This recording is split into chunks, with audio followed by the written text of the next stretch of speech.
At Anarchapulco 2020, I'm joined by the international man, Doug Casey. Mr. Casey, thank you very much for taking some time to speak with me. Got plenty of time on my hands here at Acapulco. You're also a man with plenty of stories, and maybe before we get a bit into your outlook, and I guess we're going to focus on Eastern Europe, but maybe you've got some anecdote from your days back, I don't know, traveling in the Soviet Union or in the Eastern Bloc. Any story that comes to mind?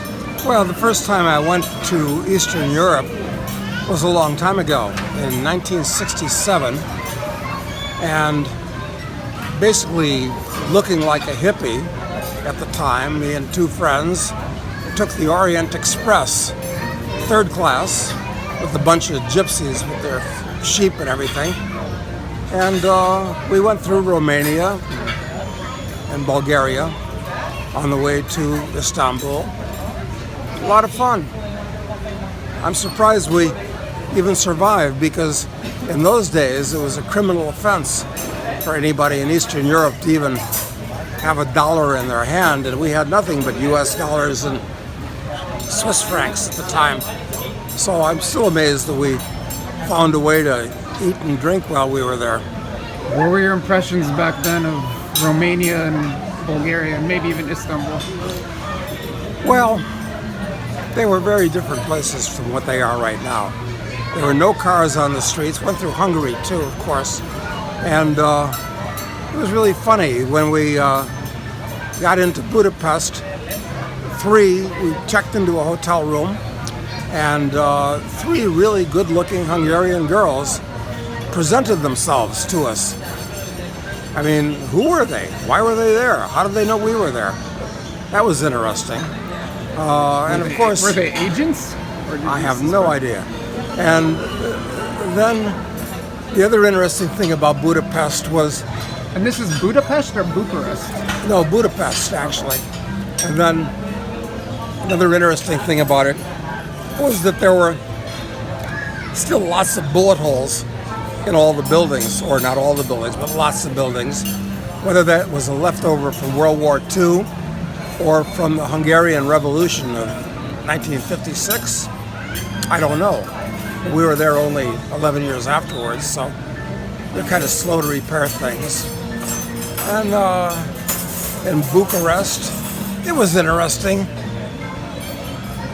They didn't like to, the average guy didn't want to talk to you because you were a foreigner, and I guess they were being monitored.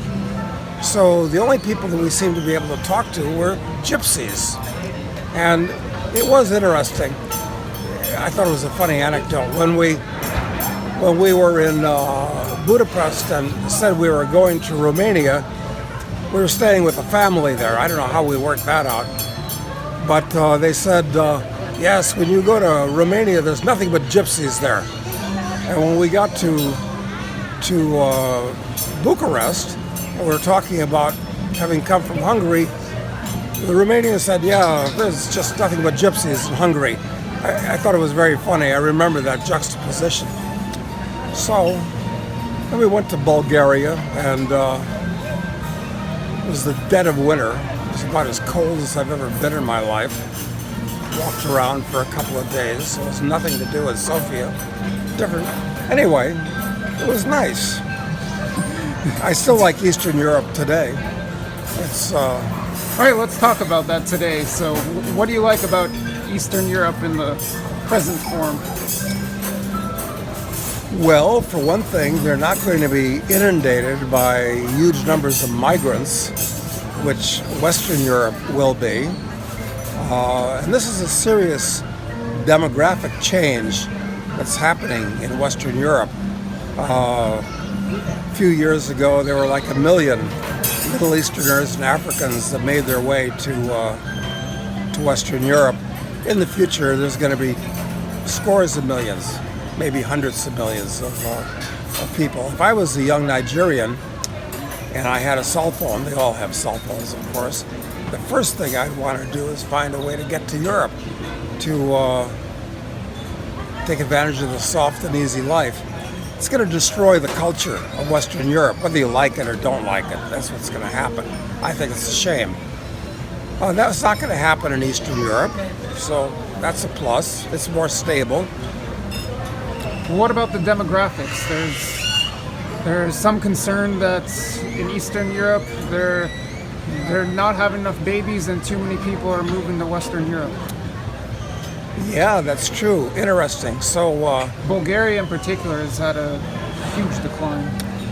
yeah, especially in the case of Russia, it's said that Russia's going to supply the land, and China will wind up supplying the people to fill all that empty space. You think there's some truth to that? Yes, I do think there's some truth to that, actually. Although the first place China is going is actually Africa. A few years ago, there was a high-up Chinese general that said, whether he meant this to get out or not, that their plans were to migrate about 300 million Chinese to Africa. And when you go to Africa today, at least every time I go, I see lots of Chinese, more every time. They're running these projects that they lend the Africans money for. And of course, the Africans, to build the projects for the Africans, then the Africans can't run them. So the terms are the Chinese take it over and run it with their own people. So that's going to change the demographics of Africa too. This is the biggest period of mass migration since the collapse of the Roman Empire in the 4th, 5th, and 6th centuries. So do you think there's truth to that debt trap narrative? I guess we're going a bit off topic to China and Africa, but I've been there and I've ridden on a couple of those trains, Chinese-built trains, and there's the allegation that China has a long-term plan that ultimately confiscate that infrastructure. You think that's actually the plan? I mean, the Chinese obviously deny it. No, of course they deny it, but I don't doubt that that's the case. They've got loans against it. Loans are unpaid back.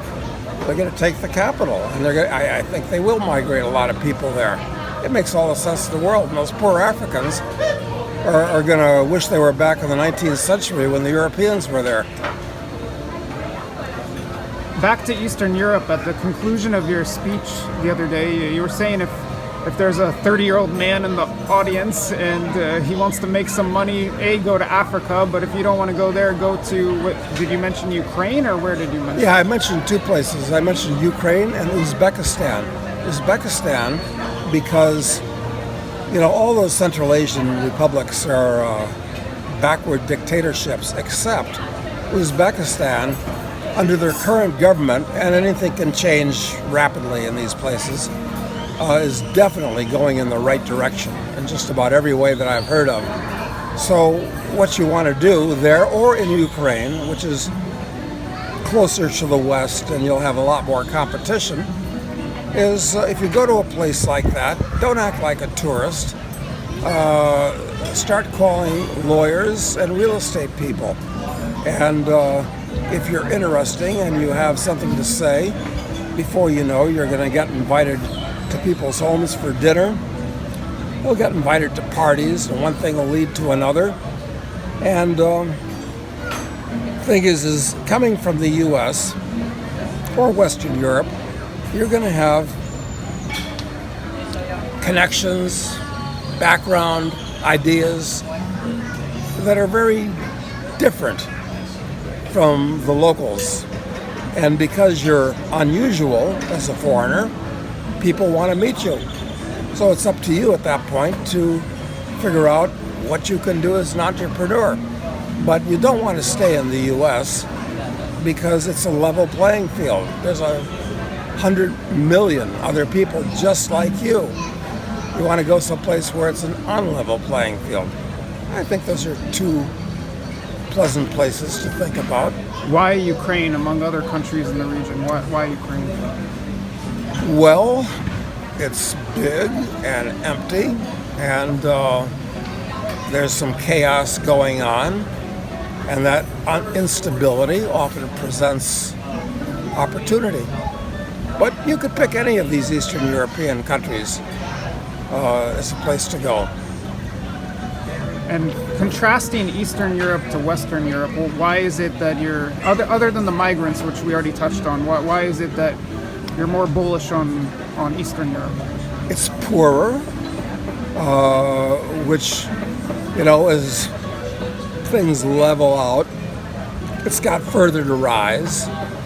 It's got, actually, despite the fact it was corrupted by, socialism and communism for 50 years, it's got less bad habits than Western Europe does. People see the things that the West has, they want to work for them. In the West, people are fat and lazy. Even the tax structure in places like Russia, and I'm not sure what it is in most of these countries, but the Baltics, Russia, the tax structure is quite reasonable and quite low. It's said that there are more communists in American universities than there are in Eastern Europe today. And I think that's true. I think that people have actually learned a lesson about what socialism's all about. That's a plus too. The Western Europeans think socialism's great. They love living in a welfare state. Eastern European countries are generally not welfare states. Well, they can't afford it, at least yet. Thankfully, they never will. As you're explaining, there really is a growing divide within the EU, obviously Europe as a whole, but even within the EU between East and West, and over issues you've mentioned, migrants, welfare state, tax structure. Taxes are lower, but there's some pressure from Brussels to create a uniform tax code. What do you think this says about the future of the EU? It doesn't have a future. Do you know how many bureaucrats work for the EU in and around Brussels? I believe the correct number is 50,000. And that doesn't count lawyers and lobbyists and hangers-on. None of those people serve a useful purpose. The EU should be disbanded. The only thing that they should do is have zero tariffs and quotas and things of that nature. So it's not a question of passing more laws, it's a question of getting rid of the laws that are there. So these idiots are looking to 180 degrees opposite to the actual solution. So, no, the EU is going to fall apart. And one indication of that is that, in the Venezia area of Italy, they want to go independent, and Catalonia and the Basque regions of Spain both want to be independent. Thank God, I hope Scotland breaks off from the UK. But the current Scottish government wants to stay in the EU or go back to the EU. Yeah, they want to stay in the EU, but if they're going to do that, they can't be part of the UK anymore. So the UK will break up, and eventually when the EU breaks up, which it will, then Scotland will be completely independent. So, look, my ideal is not to see 220 countries in the world, which is more or less what there are today. I want to see about 3 or 4 billion countries today. So everybody, every individual is sovereign. This whole idea of a nation state is a dumb idea. As we're getting a brief interruption with some of the noise, there's one country in the region that we haven't touched on, but it is a major player. I don't know how much time you spend there now or in recent years. You already mentioned you're there in the past. That's Turkey. Any comments on the direction Turkey's headed? I've been to Turkey, I don't know, 4 or 5 times over the years. I guess Turkey is all about Erdogan right now, who fancies himself something of a dictator, and I guess in point of fact is something of a dictator. And they say that he'd like to make Turkey great again, kind of. Or make the Ottoman Empire exist again. Maybe. Yeah, something like that. And apparently he takes Mohammedanism seriously. which is always dangerous when you have somebody with a strain of religious fanaticism running through their blood.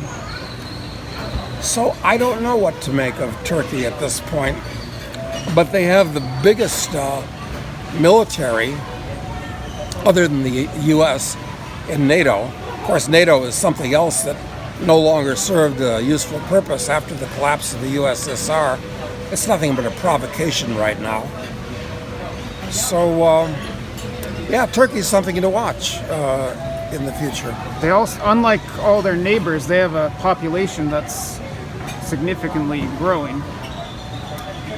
Yeah, that's right. So what are all those young Turks going to want to do in the future? Look, the whole world will be totally different in another 50 years. The colors of the map on the wall are going to be running, and I don't know how they'll reorient. Any final comments about that, the direction of the world, not just Eastern Europe? Well, I've been an economic bear for a number of years for a lot of fundamental reasons. And what we saw happen in 2008, 9, and 10, that was just an overture. We're now in the eye of a huge financial economic hurricane. We went through the leading edge back in 2008 and 9, and we're now about to go through the trailing edge. And I think it's going to be much worse and much longer lasting and much different than what happened back then. I know nobody believes it right now because the stock market is at all-time highs and interest rates are at all-time lows, completely artificial incidentally, and creating huge distortions in the economy. But I remember giving speeches to in 2007, everybody thought I was crazy for saying that it was going to collapse. And we're about ready to have a redux. So talk to me again in a year or two and see if I was right or wrong. I hope I'm wrong, because I like good times better than bad times. But lastly, really quickly, what do you attribute this to? Monetary policy, money printing? The rise of the state. Before World War I, the state was just a minor nuisance for the average person. There were no income taxes, there were no sales taxes, there were few regulations, passports actually barely existed. It was a pretty free world. But since democracy has been turned into a secular god, democracy, incidentally, is generally a disaster. Certainly, when you're dealing with a unit of people larger than a Greek city-state. I think there's tough times ahead. All right, we'll end on that. A bear as always. Thanks a lot, Mr. Casey. Okay, that's a pleasure.